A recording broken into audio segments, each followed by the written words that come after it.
This is Vermont Edition. I'm Mitch Wertlieb in for Michaela Lafrac.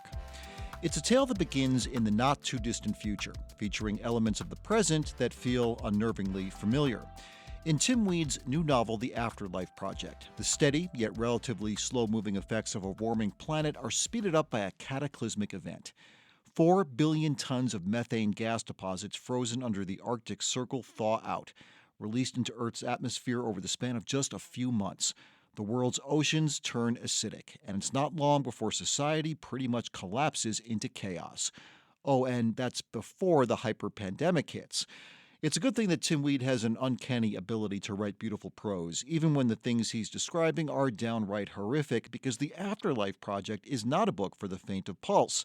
Unless, of course, you like methane pulse events like the one I just referenced. Tim Weed's previous novels are A Field Guide to Murder and Fly Fishing and Will Poole's Island. He's worked as an international travel guide, serves on the core faculty of the Newport MFA program in creative writing, and is the co-founder of the Cuba Writers Program.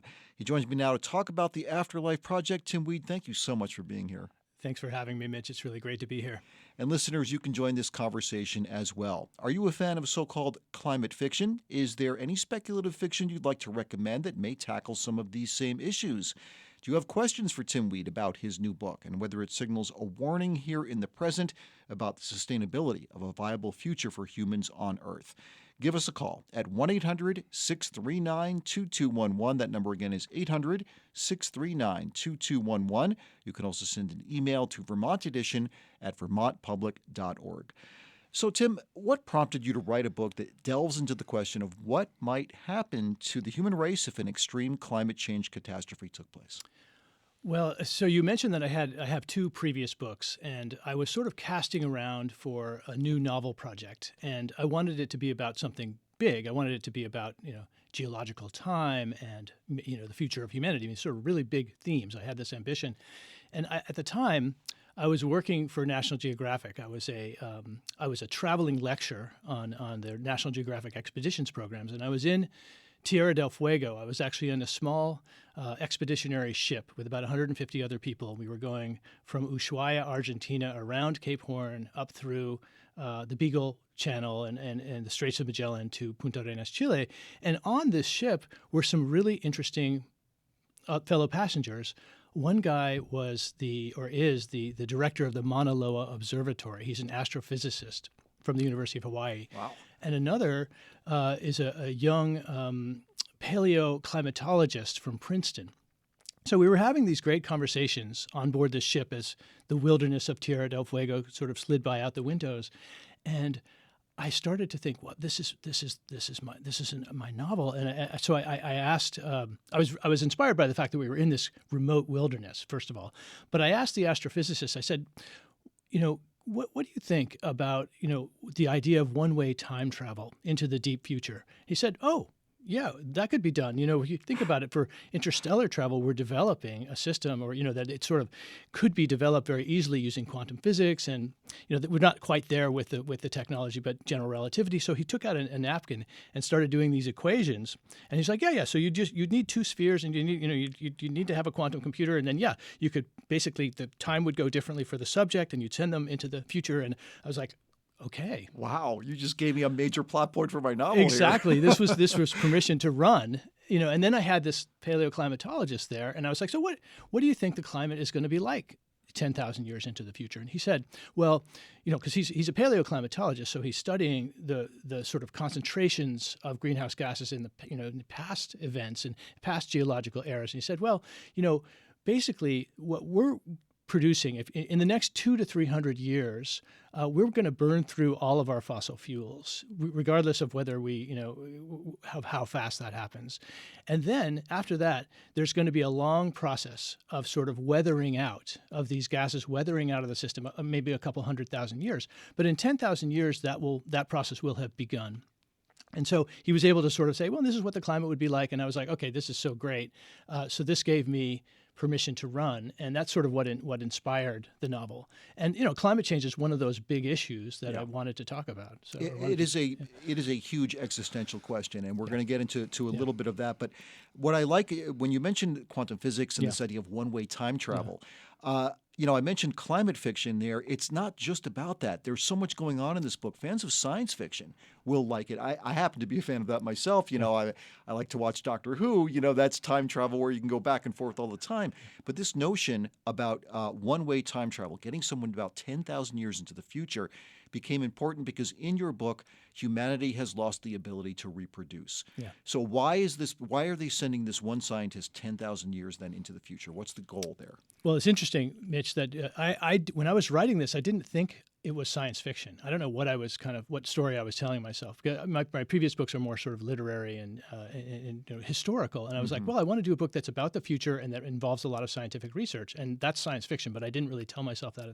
But in terms of the idea of the one-way time travel, so in the world of the story, this system was developed for interstellar travel because humanity knew that they were in trouble and they wanted to go to Proxima Centauri, which is the nearest sort of system that has what we call a Goldilocks planet, that an exoplanet that could be suitable for human habitation.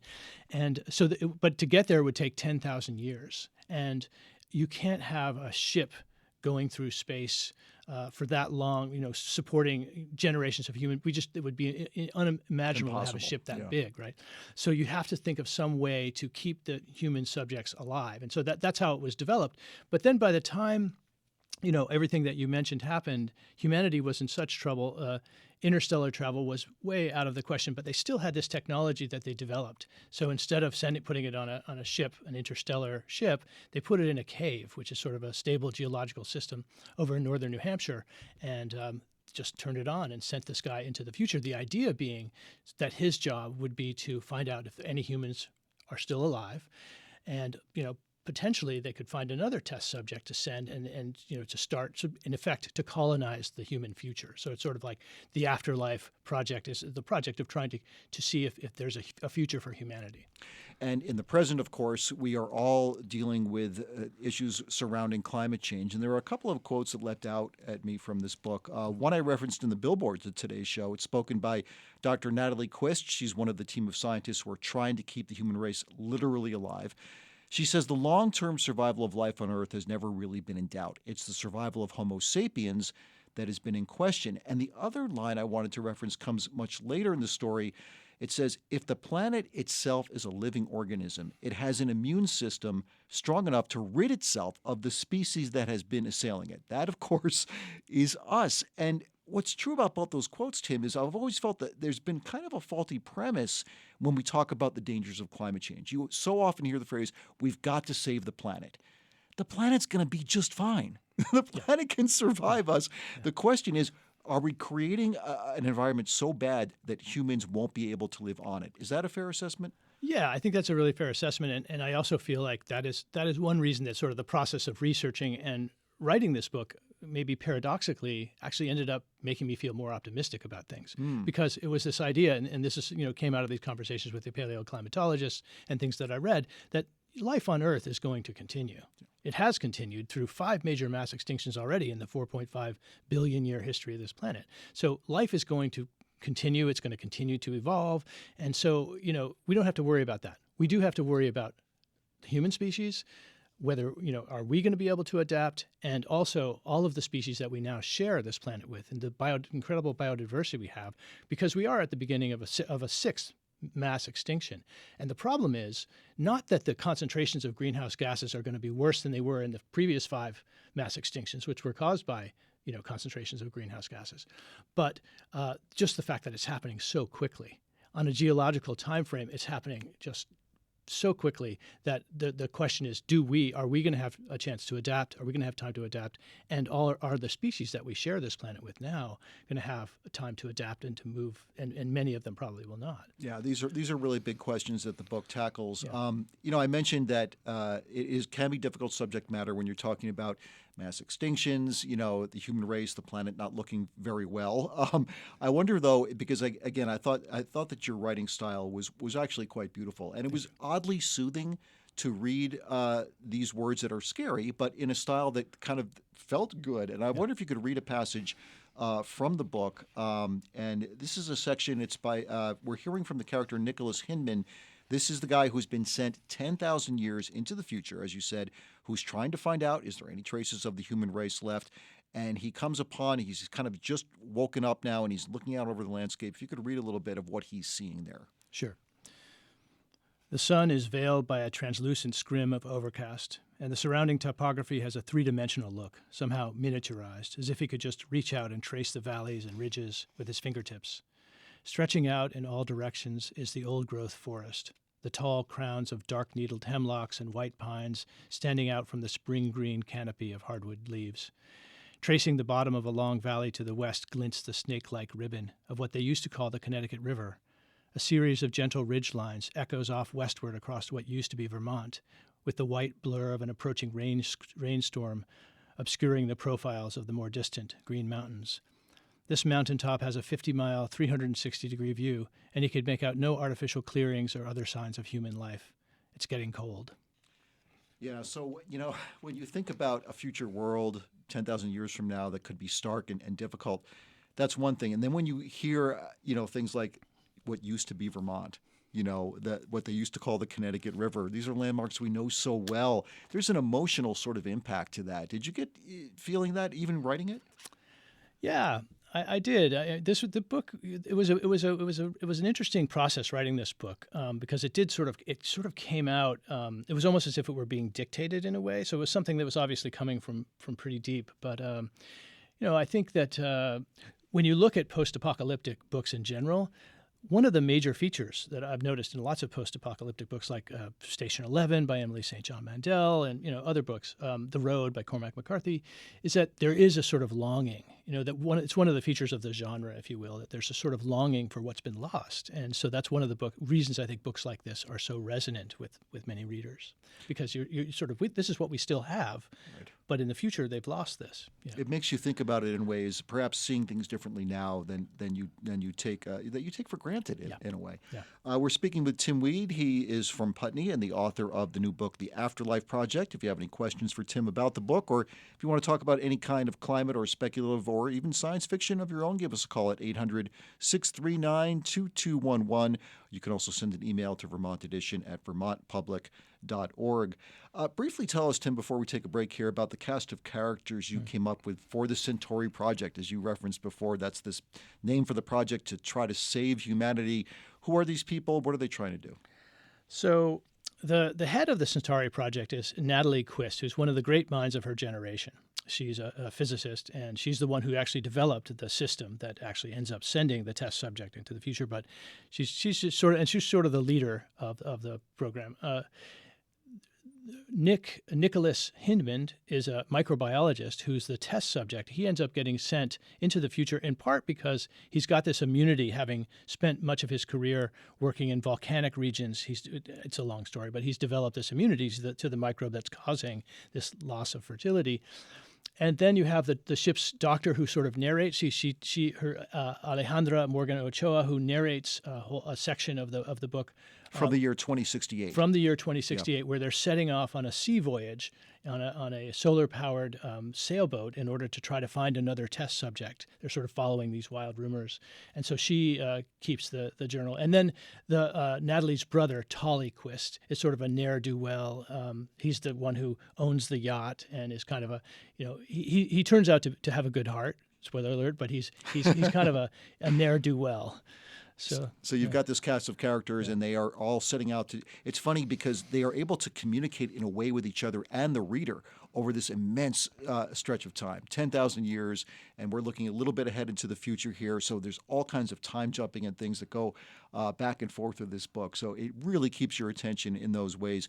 We're going to take a quick break. When we come back, we'll delve more into the science-based elements of Tim Weed's new novel, The Afterlife Project, and whether fictional narratives can help move the needle in combating real-life problems like climate change. You're listening to Vermont Edition. Thanks for listening to Vermont Edition, where support comes from Vital, Vermont information technology leaders. Did you know that 98.9% of Vermonters share health data with their providers through the nonprofit Vital to support better care? Learn more at vitl.net/sharing. Welcome back to Vermont Edition. I'm Mitch Wertlieb in for Michaela Lefrak. And we're speaking today with Putney-based author Tim Weed about his new novel, The Afterlife Project, which imagines a future Earth devastated by a hyper-pandemic and catastrophic climate events. The book follows a team of scientists who take desperate measures in an attempt to assure the survival of the human race thousands of years into the future. And listeners, you can join this conversation if you'd like. Does this kind of fiction provide an outlet for telling stories that contain uncomfortable, or perhaps as former Vice President Al Gore may have put it, inconvenient truths about the potential effects of an unchecked climate? If you have questions for Tim Weed about the research he put into this novel or what inspired him to write it, give us a ring at 800-639-2211. That's 1-800-639-2211. You can also send an email to vermontedition@vermontpublic.org. Tim, I mentioned that you live in Putney. You're an avid outdoors person. You were a travel guide. You obviously love the outdoors. What role, if any, did Vermont, its landscape, and its unique environmental accents play in getting this story onto the page? Well, I'm glad you asked that because I think it was pretty central to the inspiration and the development of this book. A lot of the research that you do when you're writing fiction has to do with the sensory information, because that's what brings a story alive. You know, how do things look? How do things feel? How do things taste? You know, et cetera. And so when I got back from this trip that I mentioned before to Tierra del Fuego, there's a place near Putney that I go to a lot. I go trail running or hiking up there, and it's an outlook that looks out at the Green Mountains. It's sort of an open outlook that looks and has a beautiful view to the south and west and north, and and there's a little cabin up there, and I sort of was thinking about this idea of, like, what would it be like to be stranded in a situation like this, where you're just you're alone in the middle of this wilderness. So I spent a lot of time up there, sort of feeling that and sort of trying to, imagine myself into that. And I also spend a lot of time in the forest. I love the forest around where I live. I have a lot of trees. I planted a lot of trees. So I spend a lot of time just observing the forest because, again, that's what you want with a novel. In order for it to be immersive, you need to have the detail that's going to really put the reader in that place. Mm-hmm. So most of my research, in terms of pure hours, most of it took place near my house in the forest around Putney. That's a great kind of research. That sounds like the fun kind. Yeah. And yet, again, we're looking at sort of a dystopian future here. So, that part of it comes into it. But again, it's about appreciating what you have now. Yeah. I have to ask, though, would you consider this novel to be political in nature?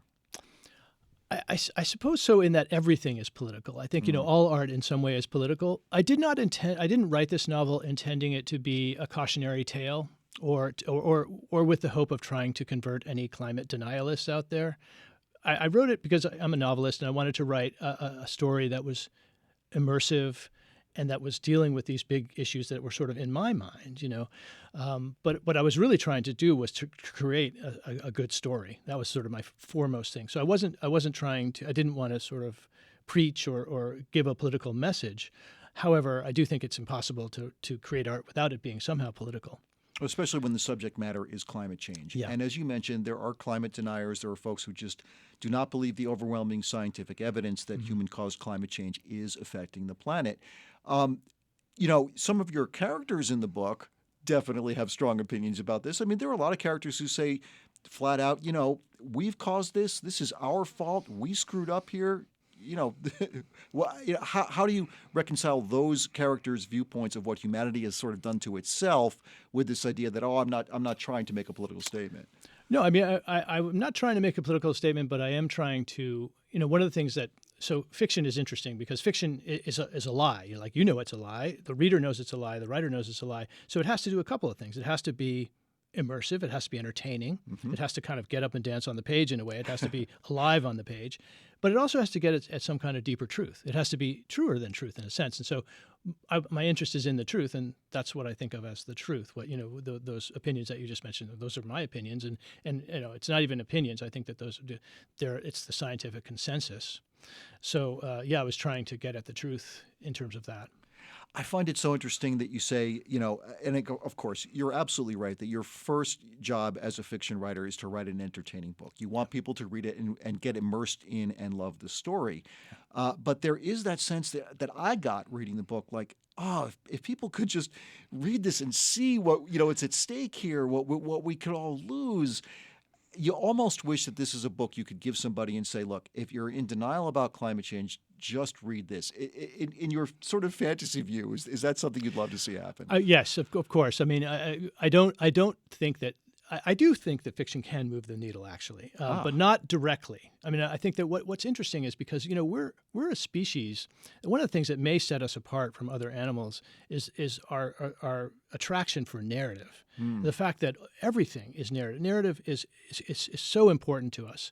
From the way that we develop to the way that we run our lives, narrative. So if you can tell a story, I think that stories do have the potential to change paradigms. I think it would be foolish to say, oh yes, this book is going to change the world, but I do think that it can contribute, along with a lot of other books and stories that we're telling, to changing the paradigm. And specifically, I think the paradigm that I would love to see change is that humans are somehow separate from nature, that we are we're dominant, we're sort of exploiting it. To change the paradigm to be that we're actually stewards of nature. We're part of nature. We're inseparable from nature. And we're inseparable from life on Earth. And so we should be the protectors of life on Earth. And that's the paradigm shift that I'm looking for. And then that's sort of the crux of this whole issue of climate change, isn't it? It's this question of how do you view humans' role on Earth? Are we stewards or are we masters of our environment? Yeah. And I think what your book is arguing is that in the end, nature is going to win. Yeah, there's not a lot you can do about that. Science is going to win, nature is going to win, and we are here to have an effect on those elements that we can control and how that all shakes out. Yeah, and nature is going to win, but in the process, I mean, it is a moral tragedy of epic proportions that we are already losing species. That the biodiversity crisis is this should not be happening on our watch, and if we act and if we do something, we can slow it down at least, or make it less bad than it could be. Well, I'm curious then about these folks you were talking about before when you took that amazing boat trip. Yeah. Astrophysicists, there were scientists, yeah. folks who really know this stuff. Did you get into anything with them about how do you feel about where we are right now? What is your view as a scientist? Yeah. Scientist on whether we can pull ourselves back from the brink of catastrophe here. Yeah, so in particular, the astrophysicist, a guy named, I don't think he'd mind my mentioning his name, Dr. Jesse Farmer, who studied at Princeton. I'm not sure exactly where he is now, but we had some great conversations, and these were conversations that really made me, because I was experiencing a lot of angst about the climate and stuff like that. And he said, the problem is that it's going to happen too fast. He's the one who sort of said, the Earth is going to recover, but it's not too late. It's never too late, actually, to do something about climate change. If we can do something about our emissions, then we can make it a lot less bad than it's going to be. And at any juncture, it's never too late. I think there's a lot of cynicism out there, a lot of what you might call climate nihilism. It's like, oh, it's too late. We've already messed it up. There's nothing we can do. That's wrong. We can do something. And the sooner we act and the more comprehensively we act, the better it's going to be for our future and for our descendants' future. This question is far less important, but I have to ask it out of just curiosity. Were these folks at all like, when you approached them and found out who they were, et cetera, were they like, I don't really want to talk shop here. I'm on a vacation. Why are you asking me these hard questions? I mean, I was lucky because my position at the time was I was the sort of so-called National Geographic expert, which we can talk. I mean, I hate that title because I don't consider myself an expert in any sense. But I was giving lectures and I was sort of, leading the trip and stuff like that. And so but they were just very nice, very friendly people. And I think that it was a novel for them. I mean, it was interesting for them to be discussing this in context of someone who's going to write fiction about it. They were like, oh, well, this is a great thought experiment. So I think the conversations were enjoyable and they didn't hold back at all. So, I hope they read the book. I hope that at least a few of them have. They have. That's fantastic. I'm so glad to hear that. Yeah. I mentioned that the other plot point here is about infertility and the fact that the human race cannot reproduce at this point. That becomes an issue in the book. Fans of P.D. James and his book Children of Men will recognize that that was made into a great film, by the way, the same name. They'll recognize that as one of the central dilemmas in the novel. There's a difference here, though, in that the inability of humans to reproduce in your book has come about specifically due to the actions of people that they took to deal with this climate catastrophe. The two are interlinked. As the team of scientists hoping to ensure humans will ultimately survive on Earth work to make it so, a question popped into my mind. Do we even deserve that second chance, given everything we've seen leading up to this point? Oh, I mean, that's a good question. I mean, in the book, they actually, humanity gets its act together sort of the last minute, or in a way, they're like, okay, we're going to do something about this. So they come up with something called the Pinatubo solution, which is basically these forced volcanic eruptions that are going to send materials into the atmosphere that is sort of going to act as kind of a shield and keep cool the Earth back down, as it happened after the Pinatubo eruption. And so it's great and it works for a while, but like many things that humans try to do, there are unintended consequences. And one of those unintended consequences is a thing that you mentioned at the beginning, that these microbes are released from the permafrost that create this hyperpandemic. Yeah, and so, you have to wonder, okay, even if they're able to repopulate the planet, is this something that humans are going to repeat all over again? I mean, these are existential questions that pop up in the book. Were those in the back of your mind, too, when you were writing it? Yeah, 100%. I mean, one of the things that the team of scientists is trying to do is that they actually create a new thing that they call a codex that has sort of guidance in terms of for the new chance, for humanity's new chance. How can we avoid making the same mistakes that we made in the past? It's an open question whether that would succeed or not, but it was something that was definitely in the back of my mind. Who are some authors that you have appreciated over the years that have written either, climate fiction, science fiction, speculative fiction that maybe inspired you a little bit? Well, I was very inspired by a number of post-apocalyptic books. I mentioned Cormac McCarthy's The Road, Yep. Station 11 by Emily St. John Mandel, Peter Heller, another a writer with Vermont connections, and also a writer who does a lot of really great outdoor and wilderness writing. Why do I know that name? What book did he write? He wrote The Dog Store, That's Dog it. Stars. Great book. Yeah, his recent book is Burn, and so he was an inspiration. Also, David Mitchell, Richard Powers, who did The Overstory. Yeah. This idea of books that are sort of centering nature and things like that. So there've been a lot of influences over there. Let's go to Michael, who's on the line from Windsor. Hi, Michael. You're on with Tim Weed. Hey, Mitch. I have a question, and then, if there's time, a poem I wrote about this topic back in the 80s. My question is, has anyone ever considered if there's a positive side to nuclear euthanasia? If we look at the Earth as a living thing, and as humans as a thing that is currently destroying it, would there be an upside to a either provoked or unprovoked nuclear war to get rid of the parasite that's destroying it? Has anyone ever considered that or written it? Meaning us as the parasite there, Michael? I'm not really sure. Tim, you want to tackle that one? It's a tough one. Well, it is a tough one. I haven't really gone there. I don't think that's necessarily a place where we should go. I think that we need to as human beings. I think it's more a question of us kind of shouldering our responsibility as a species, as one species among many, in terms of creating a nuclear war to accomplish that. I don't think I would suggest that. Yeah, I would probably pass that too. But Michael, thank you very much for the call. We unfortunately do not have time for your poem, but keep writing because we all need more poetry in the world. We got this email from Carl in Shelburne, who forwarded us a list of climate fiction films from the Gene Siskel Film Center, which include Snowpiercer, Vesper, and some others. And Carl writes, "How to Blow Up a Pipeline probably made the strongest impression on me." I have not seen any of those films, actually. Are you familiar with any of those, Tim? Mm-hmm. How to Blow Up a Pipeline, though, I've heard about. I think it's sort of like it's a fictional film, but it's about environmental eco-activists who, take things to a certain point. And that brings up a question in my mind. How far, what is the line in your mind to somebody who's passionate about saving the environment, feels like politicians are not responding to the moment? How far do you take actions into your own hands? Oh, it's an interesting question. I mean, one of the books that was sort of formative for me growing up or in high school and early college was Edward Abbey's The Monkey Wrench Gang. Yeah, which sort of in which the characters do take it into their own hands, and I'm intrigued by that. But in terms of I'm just a novelist, so I can't speak to what we should all be doing. But I would say that the best thing that we can be doing right now is getting involved politically and trying to change what's happening in Washington and with our politicians and wherever we are, because that is really how you can affect big change, I think.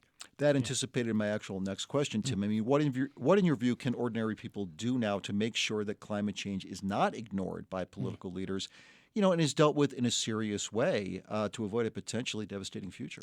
Yeah, I think I think that what we can do in our own lives is I think a lot of people in Vermont are already doing that, and that's great. But I think to make bigger waves, I think it really is a question of getting active in politics and trying to make it understood that is your top issue, that is the top issue facing us, and that just holding our politicians accountable.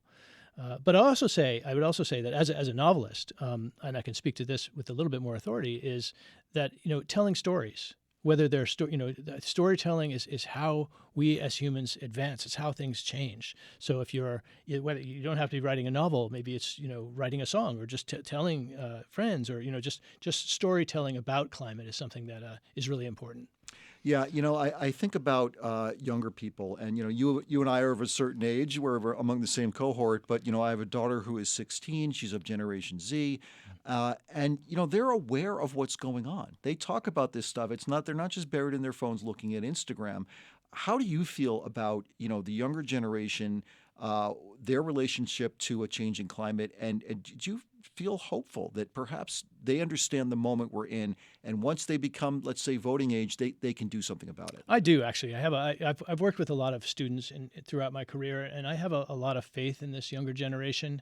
I think that they have, they've kind of got a bum rap in a way, that they've sort of, that they've inherited this problem, and I think they're aware of it. But I think there's so much energy in the younger generation that I have some faith that it'll come through.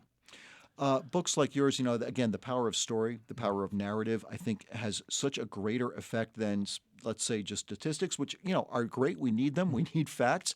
But when you put a story behind something, when you put a face to it, something people can relate to, that seems to affect change more often. So, again, that's why I'm hoping that your book gets read by a lot of people, because, the power of that, I think, has an effect. Don't you think? Yeah, I do think so. I mean, not only this book, but other books that are there's a lot of books coming out in this same genre. But yeah, I would love for my book to be widely read, and I'm happy to go talk to book groups or schools. If anyone is interested in that, I'm happy to come talk. And I think it's important. And, I just also hope people really enjoy the book. I'm not going to give away the ending of the book because there is an element of, what's going to happen here. But as you were writing the ending, what were you thinking about in terms of how you want to give these characters closure, but also, the message that you're sending out, given the central problem of the book, if you get what I'm saying? And I'm trying not to give things away again.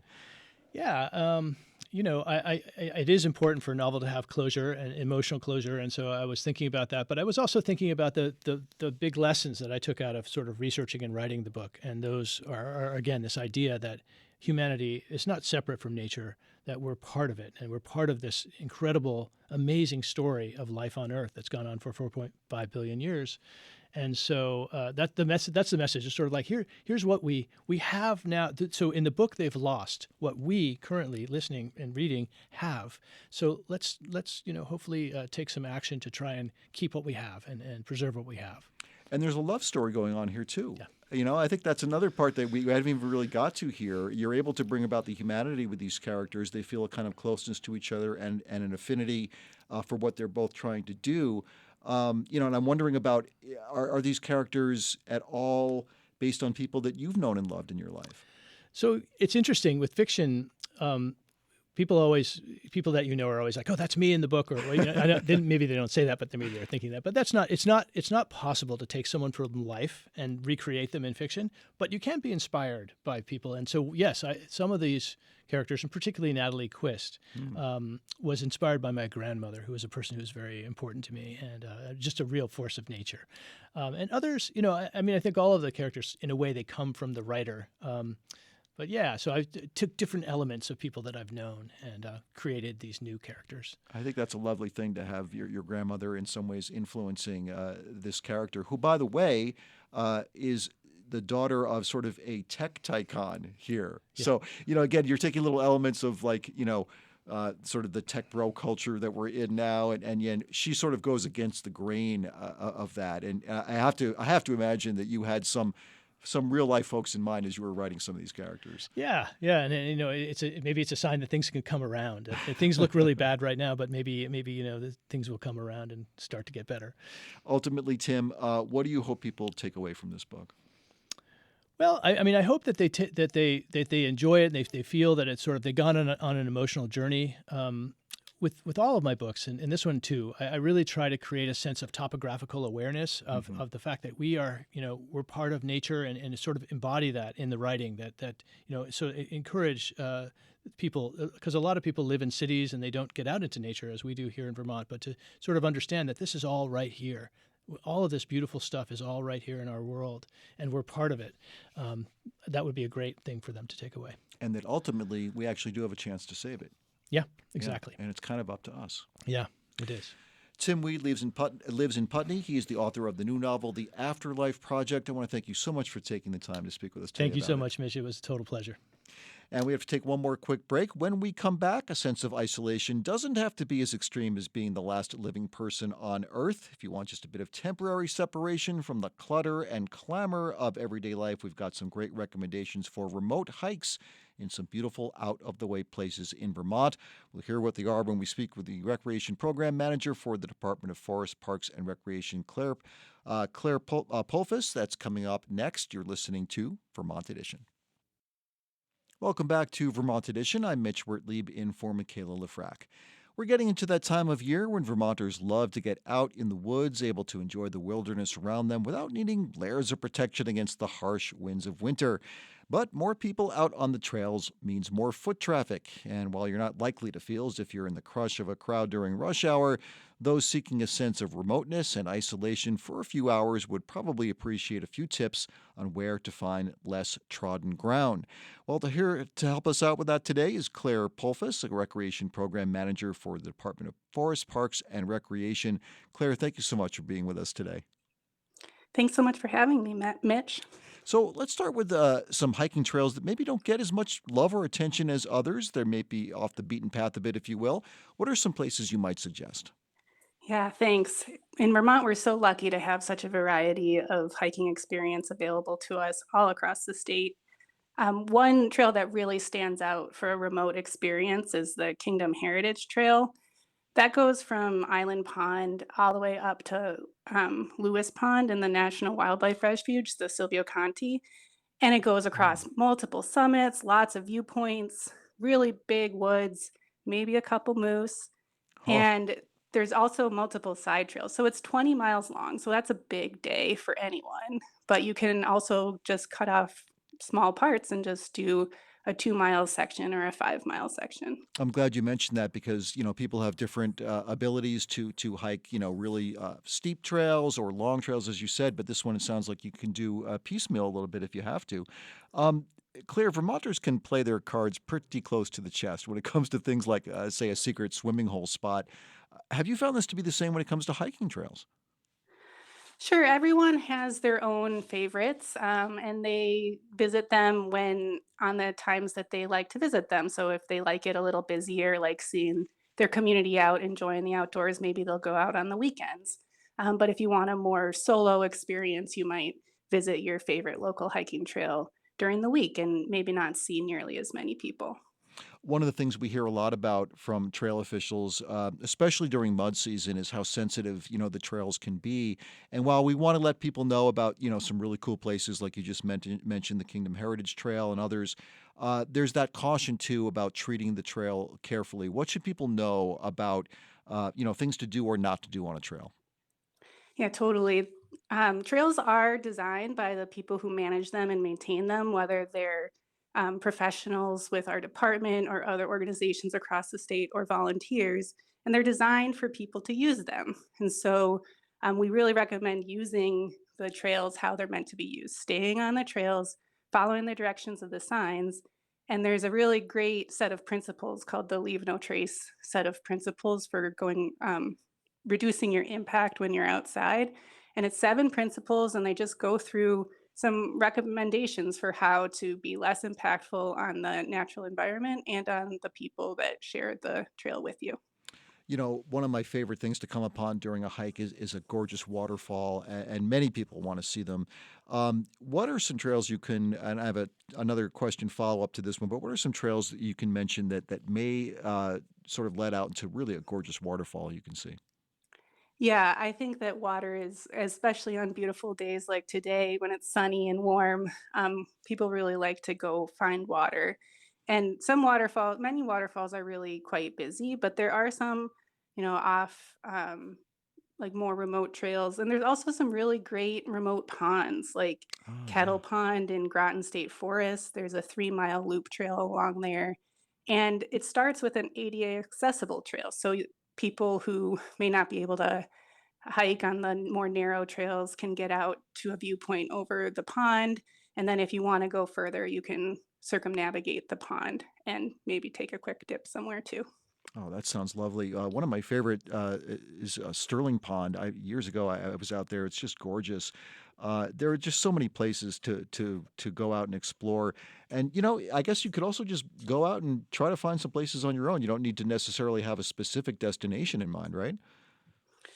Yeah, for sure. As long as you know where you're going and who owns that property, so you know that you're welcome there, it's great to get out and just enjoy the forest. It doesn't have to be a destination. I'm glad you mentioned that, Claire, about private property and such. Are there usually very obvious signs about where you can and cannot go? Yeah, I think like, on all of our state lands across the state, we make sure that people feel welcome on the public lands that, we all share. On private lands, many private landowners welcome the public onto their property, but you just really want to make sure that like where you are is one of those places. How do humans impact the ecosystem around something like a waterfall or a pond? Yeah, so a lot of times when you're close to water, like I said, people are really drawn to water. It's great for swimming, it's beautiful, and it's also really peaceful. Brings a lot of mental health to a lot of people. But a lot of times both the ecosystems, like the plants and the animals near water, as well as the soil is pretty sensitive. And so that's why when we design trails that access those sorts of places, we design them particularly to reduce those impacts. And that's again why you should stay on the trail, enjoy the views and the peaceful solitude, and then go back to your home and with that peace in your soul. And do a lot of these places and a lot of the ponds you're talking about, do they welcome swimming, or are you able to jump in and cool yourself off on a real hot day? Certainly some of them do. I mean, it depends on how willing you are to get a little muddy in some of Yeah. them, but yeah, certainly there's some places that are great for swimming. Obviously, if you're out swimming, you want to be careful. You want to know the water body that you're getting into. Certainly don't jump into anything where you don't know the depth of the water. Be super safe. Make sure that people know where you are. But swimming is one of people in Vermont's favorite things to do in the summer, and it's certainly a good thing to get out and enjoy. As I was talking with Tim Weed before in the section just before you came on, we were talking about the effects of climate change. And, one of the things, unfortunately, we're seeing a lot in recent years is an increase in tick populations. And this is the time of year folks want to get out. You've been in all winter and now you can shed your clothing and get out there and wear a t-shirt, et cetera. But is this something that, you want folks to be concerned about too, especially as you're getting out into the deep woods? And what recommendations would you have for people who want to avoid, these very dangerous parasites? Yeah, for sure. I mean, there's definitely ticks out there. It is another reason to stay on trail Yeah. because there will be fewer ticks, but that's no guarantee. Sometimes there's some vegetation going across the trail that could have ticks on them. We recommend long pants, tucking your pants into socks, using permethrin, which is a chemical that ticks do not like, and then checking yourself when you get home because no matter how many precautions you take, sometimes ticks will get through them. Permethrin, what is that? Where would you get that? It's available at most outdoor stores. Okay, okay. It's funny when I hear those recommendations to wear the long pants, wear the long sleeves, tuck them in. I take that very seriously. I spend a lot of time with my dog in the woods, and I love it, Yeah. but I am terrified of ticks. I know that it Yes. can be devastating, but it can be really tough on a day that's, we know what Vermont gets like in July, especially, and in August, hot, humid. You don't really want to have long sleeves on and what have you, but still, is it better to be safe than sorry in that sense? Well, every person can assess the risk for themselves, of course, but certainly there are a lot of really lightweight, quick drying materials that can make sure that you're pretty comfortable even when it's hot, Yeah. especially if you're going into an area that you know has a lot of ticks. Yeah, and like you said, you can get home, you can take that stuff off, take a shower, check yourself first, up and down, make sure that you don't have any of those little creatures hanging off you there. Um, I'm wondering, Claire, for folks who want to get into a hike, without the big crowds, does the day of the week make a difference when you go?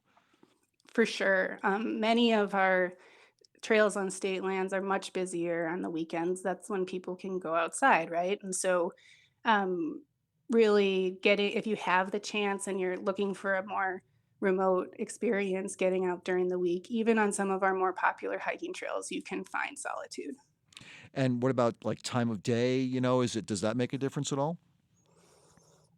Um, Probably. I think that the busiest times of day are going to be the times when it's easiest to get out. So maybe Hmm. around 10 to 4. But there's also reasons for going out during that time. So I think that really we see much more of a pattern with the weekend versus weekday.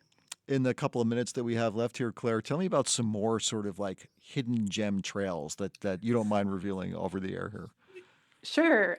So if you're looking for something maybe a little more family friendly, there's a really fun state park in the southwest corner of the state in Hubbardton called Taconic Mountains Ramble State Park.